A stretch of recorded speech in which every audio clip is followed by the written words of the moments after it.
تیری رحم خلاصہ قرآن پاک اس میں کے ساتھ ساتھ حدیث میں انشاءاللہ بیان کرنے کی کوشش کریں گے۔ اللہ پاک سننے، سمجھنے، عمل کرنے کی توفیق عطا فرمائے۔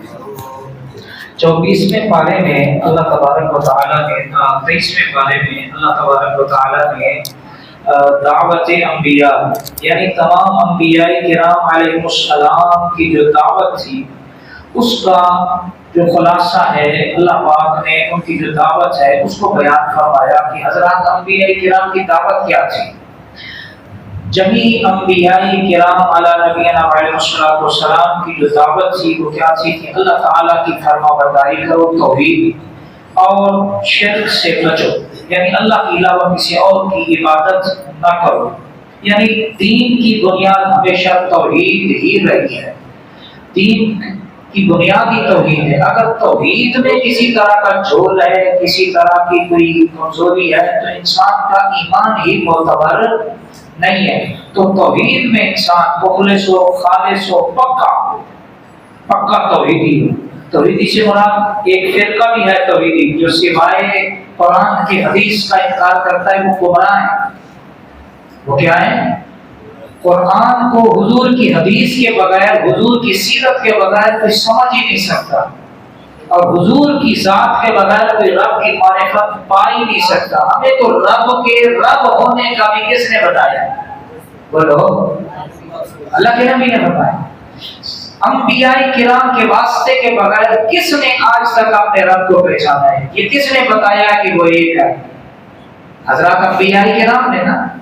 اور سارے نبیوں میں سے سوائے میرے آقا کے کسی نے رب کو نہیں دیکھا، میرے آقا نے دیکھا۔ ہاں وہ ایک ہے، وہ اپنی ذات میں کیا ہے؟ یکتا ہے۔ تو توحید سے مراد انسان توحید کے معاملے یعنی اللہ کے علاوہ کسی اور کو شریک نہ ٹھہرائے، اللہ کے علاوہ کسی اور کو عبادت کے لائق نہ سمجھے، اللہ کے علاوہ کسی اور کو سجدہ نہ کرے، وہ تعظیمی ہو یا سجدہ عبادت ہو۔ سجدہ تعبدی یعنی عبادت کی نیت سے اگر کوئی آدمی کسی کو سجدہ کرے گا تو وہ دائرہ اسلام سے خارج ہو جائے گا، اور سجدہ تعظیمی سابقہ امتوں میں جائز تھا، لیکن حضور کی امت میں اس کو بھی حرام کر دیا گیا ہے۔ حضور کی امت میں کسی کو بھی آپ سجدہ نہیں کر سکتے۔ اسی طرح اللہ تبارک و تعالیٰ نے 23ویں پارے میں انسان کی تخلیق کی واضح دلیل ہے کہ عبادت سے خالق کا حق ہے، یعنی انسان کو اللہ پاک نے تخلیق اس لیے کیا ہے وَمَا خَلَقْتُ الْجِنَّ وَالْإِنسَ إِلَّا لِيَعْبُدُونِ، کہ ہم نے جن و انسان کو اس لیے تخلیق کیا ہے تاکہ وہ کیا کرے؟ ہماری رب کی عبادت کرے۔ تو اللہ پاک نے جو ہے وہ بندے کو کس لیے پیدا کیا ہے؟ اپنی عبادت کے لیے۔ تو پتہ چلا کہ بندگی صرف اللہ کی، بندگی صرف اللہ کی۔ وہ کسی نے کیا خوب کہا، بندگی زندگی آمد برائے ہاں ماشاءاللہ، زندگی آمد برائے بندگی، اور زندگی بے بندگی، زندگی بے بندگی شرمندگی۔ یعنی اللہ پاک نے بندے کو اس لیے پیدا کیا کہ وہ اس کی عبادت کرے، اور وہ زندگی جس میں اللہ کی عبادت نہیں ہے وہ زندگی نہیں ہے، وہ دراصل شرمندگی ہے۔ زندگی وہی زندگی ہے جس میں رب کی بندگی ہے۔ تو اللہ تعالیٰ نے 23ویں پارے میں فرمایا کہ شیطان تمہارا کھلا دشمن ہے مگر حق ہمیشہ غالب رہتا ہے۔ ایمان کی حفاظت مسلسل مجاہدے سے رہتی ہے، یعنی آپ ایسا نہیں ہے کہ نماز پڑھیں، قرآن پاک پڑھیں، عالم دین بنیں، عبادات کریں، ریاضات کریں، سب کچھ کریں، لیکن اگر آپ ان کی حفاظت نہیں کرتے، آپ کا دھیان نہیں ہے ان چیزوں کی طرف، تو شیطان آپ سے ایسے کام کروا دے گا جس سے آپ کی عبادت ضائع ہو جائے۔ تو لہذا اس کے لیے نمازوں کی حفاظت کے لیے اپنے آپ کو گناہوں سے بچانے کا مجاہدہ کرنا ہوگا۔ اسی لیے فرمایا وَأَقِیمُوا الصَّلَاةَ، نماز قائم کرو. نماز پڑھنا اور ہے، قائم کرنا اور ہے. قائم تبھی ہوگی جب انسان پڑھ کے مسجد سے نماز معاشرے میں، محلے میں، گھر میں بھی اس پر اس کی اثرات قائم ہو کہ میں نماز پڑھ کے آیا ہوں. ٹھیک ہے، جب ظہر پڑھ کے گیا ہے تو اثر اس کے ذہن میں ہوتی ہے. اور انسان کو اگر کسی کے یہاں جانا ہو تو انسان کہتا ہے یار میں اگر اس کے خلاف کام کر کے جاؤں گا تو کیا منہ دکھاؤں. تو اثر پڑھ کے جو جاتا ہے وہ مغرب میں اس لیے گناہوں سے بچتا ہے، یار میں مغرب میں رب کے پاس جاؤں گا کیا منہ دکھاؤں گا، میں کیوں گناہ. اس لیے نماز قائم کرنا چاہیے تاکہ انسان پر نماز کے اثرات ہو. اور اسی طرح اللہ تبارک و تعالیٰ نے اس کے بارے میں فرمایا کہ ایک مومن نے حق کی گواہی دیتے ہوئے مخالفت کی پرواہ نہ کی. سورہ یاسین شریف کہتا ہے کہ ایک آدمی نے حق کی گواہی دیتے ہوئے، لوگ اس کو پتا تھا کہ میرے لوگ دشمن بن جائیں گے، میرا تعلق ختم ہو جائے گا، میرے برادری والے میرے مخالف ہو جائیں گے، کیا کر رہے ہو فلاں، لیکن اس نے ان تمام چیزوں کی جو ہے وہ پرواہ کیے بغیر اس نے حق کی گواہی دی. تو اس سے پتہ چلا کہ سچا ایمان انسان کو ثابت قدم بناتا ہے. جس کا آدمی کا ایمان مضبوط ہو نا، ایمان قوی ہو، ایمان میں سچا ہو، وہ پھر کسی کی پرواہ نہیں. اور جس کا ایمان ہماری طرح کمزور ہو پھر وہ دیکھتا ہے کہیں ساتھی دوست نہ ناراض ہو جائے، کہیں فلانا ناراض ہو جائے. ایسے ہے نہیں، ہم مصلحت کا شکار ہو جاتے ہیں، لیکن جن کا سچا ایمان ہو وہ کہتے ہیں نا سچی بات ہے.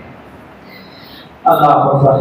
اللہ پاک، اللہ کے نبی صلی اللہ علیہ وسلم نے بھی تو یہی گواہی دی تھی. رشتہ دار ابو جہل کون تھا، ابو لہب کون تھا، جہاں سرکار کی جائے ولادت ہے آپ کو اللہ نے ہجرت پر حکم دیا کہ آپ ہجرت کیجیے، ایسے مسائل پیدا کر دیے.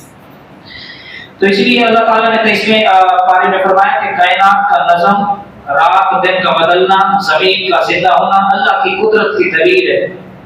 یعنی غور و فکر ایمان کو مضبوط کرتا ہے. جب انسان دیکھتا ہے یار یہ دن آیا ہے، آہستہ آہستہ دن جا رہا ہے، پھر رات آ گئی ہے، رات کی آہستہ آہستہ جا رہی ہے، پھر دن آ گیا، سورج دن میں نکلتا ہے، چاند جو ہے وہ رات میں نکلتا ہے. تو اللہ نے فرمایا کہ میری تخلیق میں غور و فکر کرو، اس سے کیا ہوگا تمہارے ایمان مضبوط ہوگا اپنے رب کے ساتھ. اسی طرح اللہ تبارک و تعالیٰ نے 23ویں پارے میں فرمایا کہ سور جو ہے وہ پھونکے جانے پر سب انسان اپنے اعمال کے ساتھ حاضر ہوں گے. یعنی آخرت یقینی ایک حقیقت ہے، یعنی ایک آخرت جو ہے ایک یقینی حقیقت ہے، اس سے کوئی آدمی انکار نہیں کر سکتا. ایک نہ ایک دن قیامت قائم ہوگی اور وہ سور پھونکا جائے گا. جب اللہ کا حکم ہوگا، جب وہ پھونکا جائے گا تو جو لوگ زندہ ہوں گے سب مر جائیں گے، اور جو مرے ہوئے وہ زندہ ہو کر سب محشر کے دن اللہ کے حضور کیا ہوں گے، جمع کیے جائیں گے. اسی طرح اللہ تبارک و تعالیٰ نے 23ویں پارے میں فرمایا اہل ایمان کے لیے نعمتیں اور منکرین کے لیے عذاب ہے. یعنی آج کا عمل کل کا فیصلہ ہے. یعنی آپ آج جو کریں گے نا، کل آپ کے اعمال کے مطابق آپ کا رب فیصلہ فرمائے گا. تو آج کے اعمال کو اپنا کل کا فیصلہ سمجھیں. یعنی آج جو کر رہے ہیں نا، جو بو رہے ہیں وہی کاٹیں. تو اس لیے بولتے ہوئے بندے کو سوچنا چاہیے کہ یار میں کیا بول رہا ہوں. آپ اگر اچھی فصل کو اچھا بیج بوئیں گے تو اچھی فصل کاٹیں گے. اگر آپ کوئی خراب چیز بوئیں گے تو اچھے اعمال کی کاشتکاری اچھا نتیجہ لائے گی، اچھی فصل پکیں گے آپ کے سامنے. برے اعمال بری فصل اور برا نتیجہ. تو آج کے اعمال کل کا فیصلہ. اسی طرح اللہ تبارک و تعالیٰ نے 24ویں پارے میں فرمایا اللہ پر جھوٹ باندھنا اور حق کو جھٹلانا سب سے بڑا ظلم ہے. یعنی سچائی قبول کرنا یہ ذریعہ نجات ہے. انسان کو سچائی سے کبھی منہ نہیں موڑنا چاہیے، سچائی کو دل و جان سے قبول کرنا چاہیے. اسی طرح اللہ تبارک و تعالیٰ نے ہر امت یعنی ہر امت قیامت کے دن